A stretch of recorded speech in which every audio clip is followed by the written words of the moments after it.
नमस्कार.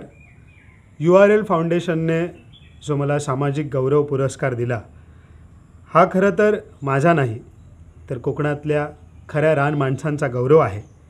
जी माणसं आजही या मातीशी या निसर्गाशी नाळ तोडून गाव जगतात आणि गाव जपतात आहेत. जी माणसं माझ्यासाठी प्रेरणा आहेत, ज्यांच्याकडे ज्ञानाचा आणि पारंपरिक कौशल्यांचा पारंपरिक जगण्याचा एक अनोखा खजिना आहे आणि ह्यांच्याकडून या गोष्टी शिकतच आज मी रानमाणूस जगण्याचा प्रवास अनुभवतो आहे. आज जे काही कोकण मी जगलो आत्मसात करतोय आणि जे काही कोकण जपण्याचा आणि जगण्याचा प्रयत्न करतोय तो या अशाच माणसांमुळे. आणि असाच एक रानमाणूस मला भेटला होता तुळस या गावामध्ये वेंगुर्ल्यात. तो म्हणजे बाळू परब. त्यांच्यासोबत माझा 4 वर्षांपूर्वी प्रवास सुरू झाला.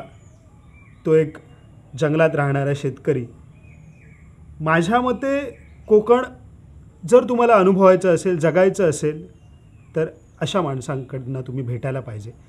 ह्या माणसांनी एक वैभव जपलं, एक संस्कृती जपली, एक निसर्ग जपला आहे. तर असा रानमाणसाचा शोध कसा लागला याच्यावरती आमचा मित्र गीतेश गवस त्याच्या लोकल बस या चॅनलवरती त्याने डिस्कवरी ऑफ रानमाणूस नावाचा एक डॉक्युमेंटरी केली होती. त्यासाठी तो वर्षभर आमच्यासोबत राहिला. आमचा मांगर, इथली वाडी आणि इथल्या गावाचं जगणं जे आम्ही जगतो ते त्याने डॉक्युमेंट केलं आणि ह्याच्यासोबत एक रानमाणूस बनण्याचा माझा प्रवास हा त्याने अनुभवला आणि तो त्या व्हिडिओतून त्याने सुंदर प्रकारे दाखवला आहे. ही डॉक्युमेंटरी आम्ही खूप आधी शूट केली आहे पण ती आत्ता या गौरव पुरस्काराच्या निमित्ताने तुमच्यासमोर घेऊन येतो आहे.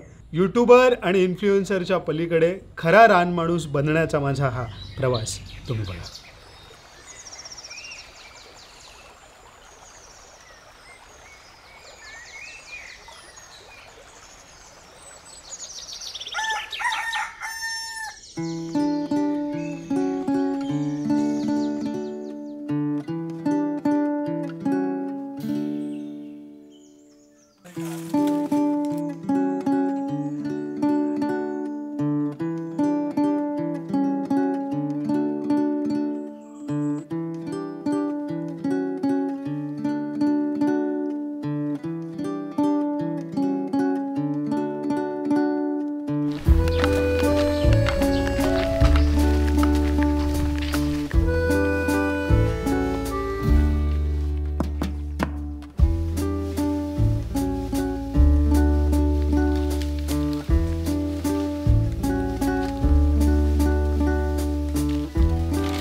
झाडे एखादा खड्डो होऊन जातो लाडे. आता इथे ह्यांचं देठ बघ, तुका प्लेन दिसता ना असो ह्या आणि ह्याच्यात असं प्लेन अंतर आणि इथे खड्डो क्रिएट होता असो म्हणजे जून होऊच्या मार्गार असा.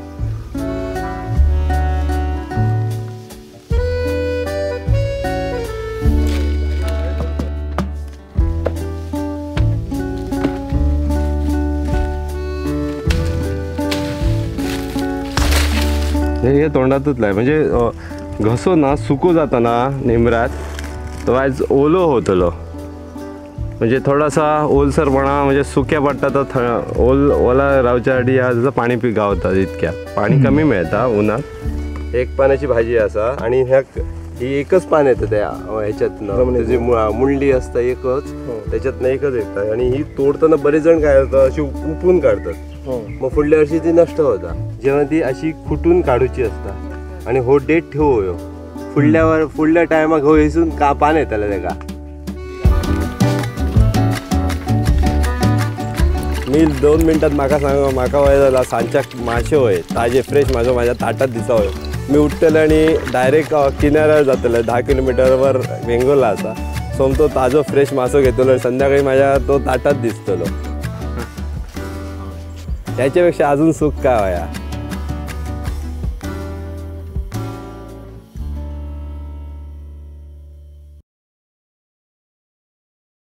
माका असं वाटतं की सुख त्याच्यात असा की तुका वाटतं तर तुझ्याकडे अवेलेबल होया. म्हणजे माझ्याकडे सगळ्या टाईपचा क्रॉप्स असत.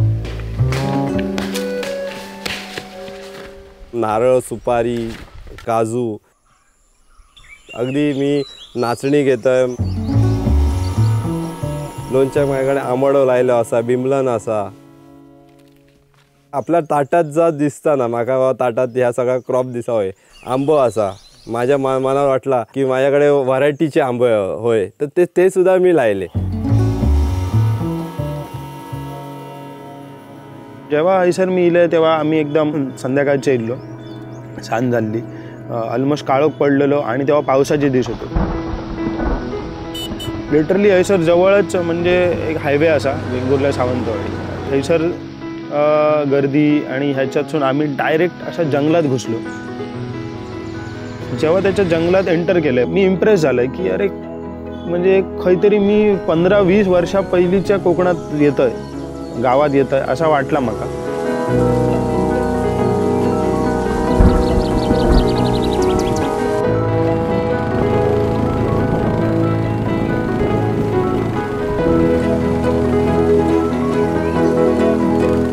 पुढे जाऊन म्हाका त्याच्या लाईफस्टाईलबद्दल म्हाका एक कुतूहल निर्माण झाला.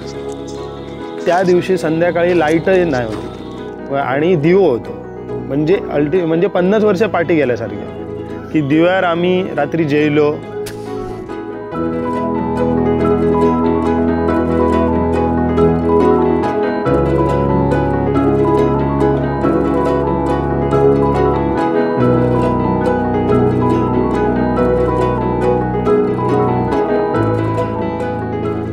आणि आम्ही एक साधारण 8 वाजता न्हिदलो. जसे आम्ही पहिले न्हिजो म्हणजे आमच्या डोळ्यांका खरो आराम होयो 8 वाजता आणि तो आमकां गावलो. आम्ही न्हिदलो. सकाळी 6 वाजता उठलो. भायर बघलंय तर ह्याचा मातीचा घर हा, बाजूक तो मांगर हा. मांगर आता जसो हा तसो नाही होतो. मांगर एक रॉ मांगर होतो आणि कामां चाललेली भितूर काय ना काय.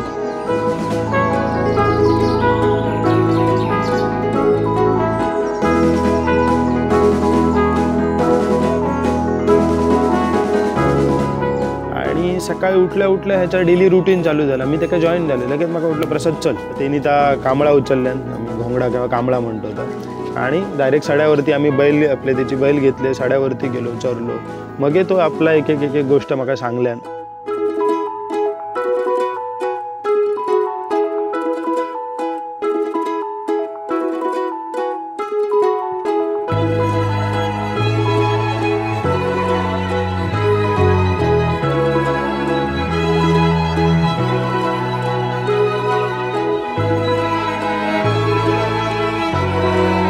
आणि म्हाका गावला का येस आता मी एका रियल माणसाक भेटते. जो मी रान माणूस आज जो म्हणत होते ना, तो एक कोणतरी रान माणूस आता म्हाका गावलो, ह्या म्हाका फिलिंग येला. आणि मगे परत आम्ही ह्या सगळ्या फिरान त्याच्या घराकडे येलो. परत तीच भाकरी खाल्ली. म्हणजे ट्रेडिशनल फूड होतं त्याकडे, सगळं होता. मी जर टुरिझम करतोय ना, त्या टुरिझम आजपर्यंत hotel industry, resorts industry, homestay so called ह्यांका प्रमोट करी होता. पण खरी गरज माझी हय होती. आणि खऱ्या लोकांका ह्या कोकण जर आम्ही दाखवतो, जी संस्कृती, जी लाईव्हलीहूड जर दाखवतो, तर ह्या होता. मांगस्टे हो प्रसादाची कल्पना जास्त ती झाली. म्हाका एवढं माहीत नव्हतं की लोकांका हिसर येऊक आवडात. पण त्याचा व्ह्यू जसं मोठो हा, त्याका ह्या हिसर इल्यानंतर नेचर सॉलिड दिसला. आणि मेन म्हणजे दिसलं त्यात माझ्याकडे स्टेसाठी मांगर अवेलेबल असा. मग त्याने म्हाका सांगल्यान थोडं ॲडजस्ट ह्या थोडं संडास बाथरूम वगैरे ह्या थोडं टॉयलेट आणि हे केलं ना की लोकांका रावूंक आवडात. म्हणलं ठीक आहे करूया. आणि मी लगेच हातात घेतलं आणि मग त्याचं रिझल्ट लोकांकडनं सॉलिड मिळायला लागलो. जे लोकांका हे मांगर स्टेचा प्रचंड आवडाक लागला. पण त्याका तर आधी रिअलायज झाला. सो म्हाका आता क्लिक झाला. आम्ही काय लगेच ह्या सगळं करूक नाही, पण 1-2 वर्षात म्हाका म्हणजे होय आता हळूहळू सुरू झाला. म्हणजे आज या ठिकाणी माझ्यासारखे जो मी फर्स्ट एक्सपिरियन्स घेतला तसो एक्सपिरियन्स घेऊ आज हे लोक येतात. आणि देर इज समथिंग नॅचरल. म्हणजे त्याच्यात कायच आम्ही आर्टिफिशियल करनो नाही. The way Baludada is living is a unique way. मुंबईसून इल्ल्या वक्ता नवीन कोकण रेल्वे येयल्ली तेव्हा रे.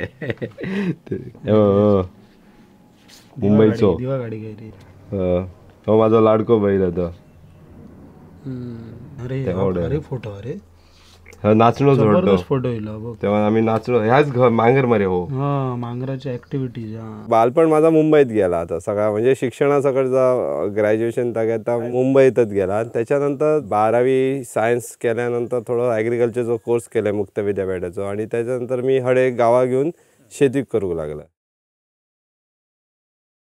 सो बाळूदादाचा कसा होता, तो मुंबईत राहा होतो पण मे महिन्याच्या सुट्टीत तो गावा गेलो होतो. गावात दिल्यानंतर त्याका सगळी कामं करूची लागा होती. गावा गेल्यानंतर काम करणं ती लाईफस्टाईल जगणं.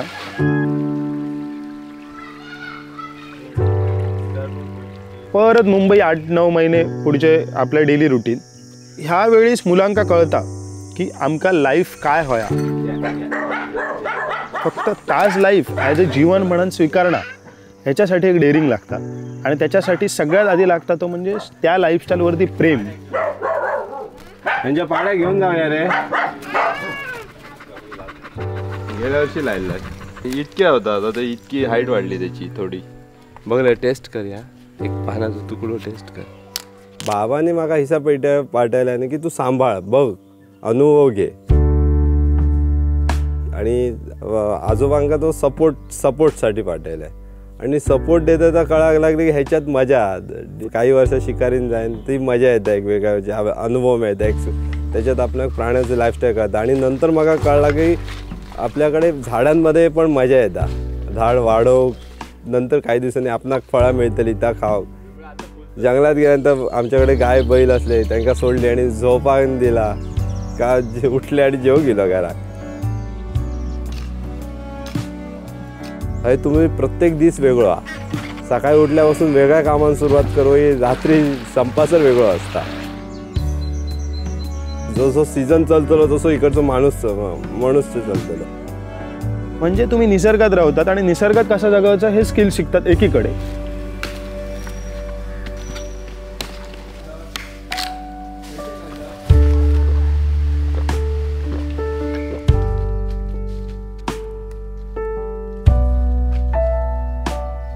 आज बाळूदादाचे दोन्ही पोरगे लहानपणापासून त्यांना एक शिस्त लागली.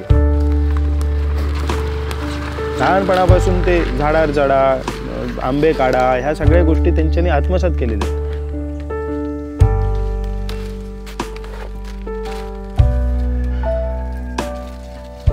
आणि माका एक गोष्ट जाणवता की दिस इज क्वालिटी ऑफ लाईफ. पण तुम्ही फक्त गावात राहून उपयोग नाही. तुम्ही सिटी लाईफ सुद्धा बघू होई तेव्हा तुम्ही ॲक्च्युअली तुमका रिअलाइज जाता की तुमचा लाईफ काय असा गोया. स्ट्रगल त्या फिरणं तिकडे काय थोडे दिवस काढू आहे शहराने तेव्हा तुमचं इथे किती तुम्ही सुखात होता ह्या रिअलाइज होताला. मग कम्पेअर केल्यानंतर तुमका कळताला की तुम्ही काय जगला.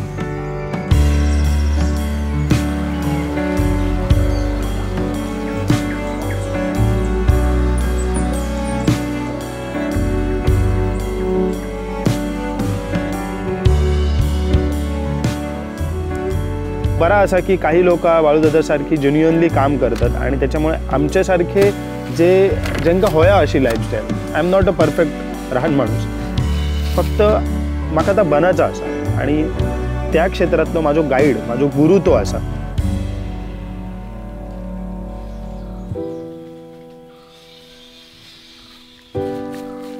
कोणत्याही शेतकऱ्याची बॅकबोन म्हणजे ती त्याची लाईफ पार्टनर असता.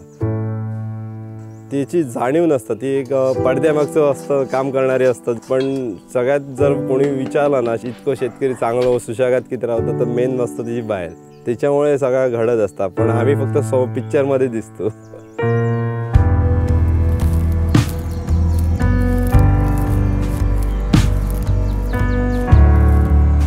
एक सायकल असा नेचरचा, त्याच्यात ह्युमन जेव्हा स्वतः फिट बसायचा नेचरच्या सायकलला डिस्टर्ब न करता तेव्हा तो खरा सस्टेनेबल लाईफ जगत असतो.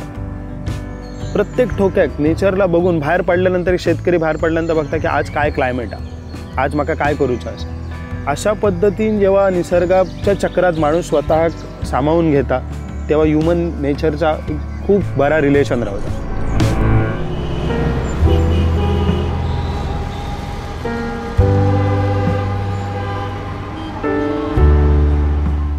नेचरच्या या सायकलमध्ये ह्युमनचं एक खूप मोठं रोल आहे, कारण ह्युमन हो सगळ्यात इंटेलिजंट मानलं जातं.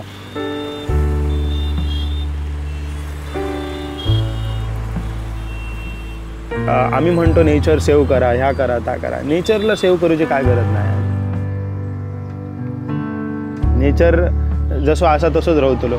हे सेव्ह ह्युमन्स ॲक्च्युली. आणि सेव्ह ह्युमन्समध्ये आत्ता काय झालं की बिचारे बाळूदादासारखे लोक नेचर फ्रेंडली लाईफ जगतात, असा करतात, पण खैतरी आजूबाजूच्या लोकांची मेंटॅलिटी फुल बदललेली असा. ह्युमन नेचरच्या या सायकलमधून माणूस आता कम्प्लिटली बाहेर पडलो. त्याका लागून खूप जास्त इकॉलॉजिकल डिस्टर्बन्स वाढलं. पण माणसानं पुन्हा एकदा या नॅचर सायकलमध्ये स्वतः फिट करून घेऊ गाय, पुन्हा एकदा त्याने निसर्गात येऊ गाय, तरच या जीवनचक्र सुरळीत चालताला.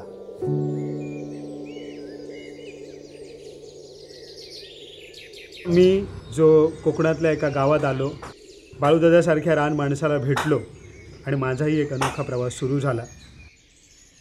गेल्या 3 वर्षात माझ्या आयुष्यातही अनेक बदल घडले. मी पुन्हा एकदा स्वतः या गोष्टीच्या आत्मसात केल्या, त्या जगायला सुरुवात केली, एक जमीन घेतली आणि याच गावात मी एक कम्युनिटी बिल्डिंगचा प्रयत्न करतो आहे. एक असा समाज जो स्वतःसाठी नाही तर या पर्यावरणासाठी, या गावाला जपण्यासाठी आता गावात येऊन जगणार आहे. तर त्यासाठीच हे कम्युनिटी लिव्हिंग सेंटर उभं राहतं आहे. जीवनशाळा, एक जगण्याची अनोखी शाळा उभी राहते. तर याचा प्रवास लवकरच तुम्हाला दाखवू.